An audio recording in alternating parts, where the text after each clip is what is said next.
Arcadia की भूमि में Elara नाम की एक छोटी लड़की रहती थी। एलारा पूरे राज्य में अपनी अटूट शक्ति, लचीलापन और स्वतंत्र भावना के लिए जानी जाती थी। छोटी उम्र से ही वह हमेशा अपनी धुन पर चलती थी, कभी भी समाज की अपेक्षाओं को अपने कार्यों पर हावी नहीं होने देती थी। एक दिन राजा अलारिक द्वारा एक शाही फरमान जारी किया गया, जिसमें घोषणा की गई कि जब भी राजा वहां से गुजरे तो सभी नागरिकों को उनके सामने झुकना चाहिए।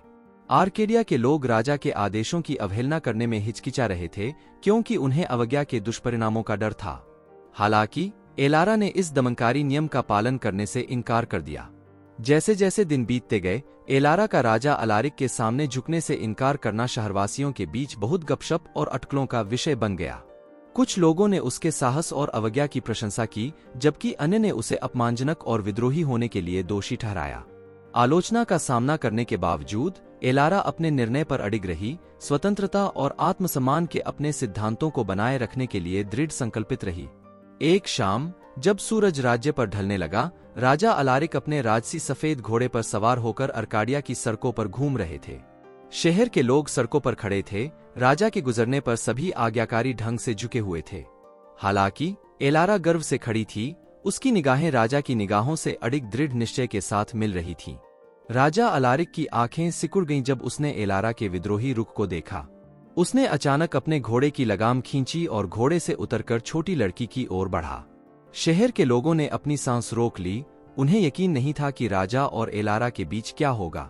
तुम मेरे शाही आदेश की अवहेलना करने की हिम्मत कर रही हो, लड़की? राजा अलारिक ने गुस्से और अधिकार से भरी आवाज में कहा। एलारा ने बिना किसी हिचकिचाहट के राजा की निगाहों से मिलते हुए अपना सिर ऊंचा किया। मैं किसी के सामने झुकने में विश्वास नहीं करती, महामहिम। मैं अपने आप पर गर्व करने और अपने प्रति ईमानदार रहने में विश्वास करती हूँ, उसने शांति से उत्तर दिया।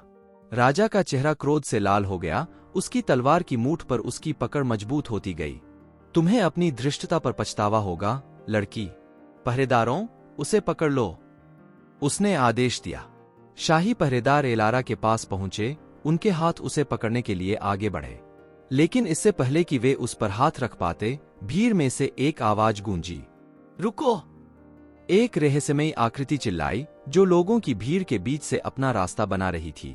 भीड़ आश्चर्य से चौंक गई जब वह आकृति छाया से उभरी, खुद को एक बुद्धिमान बूढ़ी महिला के रूप में प्रकट किया जो चमकते चांदी के वस्त्र पहने हुए थी। वह आगे बढ़ी, उसकी आंखें ज्ञान और करुणा से भरी हुई थीं। राजा अलारिक, मैं आपसे अपने कार्यों पर पुनर्विचार करने का आग्रह करती हूँ। एलारा भले ही युवा हो, लेकिन उसके पास चरित्र की एक ऐसी ताकत है जो दुर्लभ और कीमती है। उसे अपनी योग्यता साबित करने के लिए किसी के सामने झुकने की जरूरत नहीं है, बूढ़ी महिला ने कहा। उसकी आवाज नरम लेकिन आज्ञाकारी थी। राजा अलारिक हिचकिचाया, उसकी आंखें बूढ़ी महिला के शब्दों पर विचार करते हुए सिकुड़ गईं। कुछ देर सोचने के बाद वह दृढ़ निगाहों से एलारा की ओर मुड़ा। तुम मेरे सामने झुकोगी नहीं, लड़की, लेकिन तुमने मेरा सम्मान अर्जित किया है। तुम आत्मा में एक सच्ची योद्धा हो और मैं तुम्हारी अवज्ञा के लिए तुम्हें दंडित नहीं करूंगा। गर्व से खड़ी रहो, क्योंकि तुमने खुद को एक ताकत के रूप में साबित किया है, राजा ने कहा। उसकी आवाज में अधिकार का भार था। शहर के लोग जयकारे लगाने लगे और तालियां बजाने लगे, उनकी आंखों में एलारा के लिए प्रशंसा स्पष्ट थी।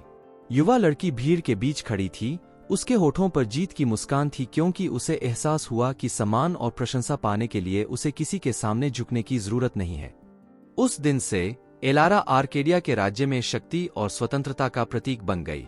उसने दूसरों को खुद के प्रति ईमानदार रहने के लिए प्रेरित किया, कभी किसी को भी अपनी कीमत या महत्व निर्धारित करने की अनुमति नहीं दी। और भले ही वह राजा के सामने न झुकी हो, लेकिन उसने उससे कहीं ज्यादा कुछ अर्जित किया था, उन सभी का सम्मान और प्रशंसा जो उसे जानते थे।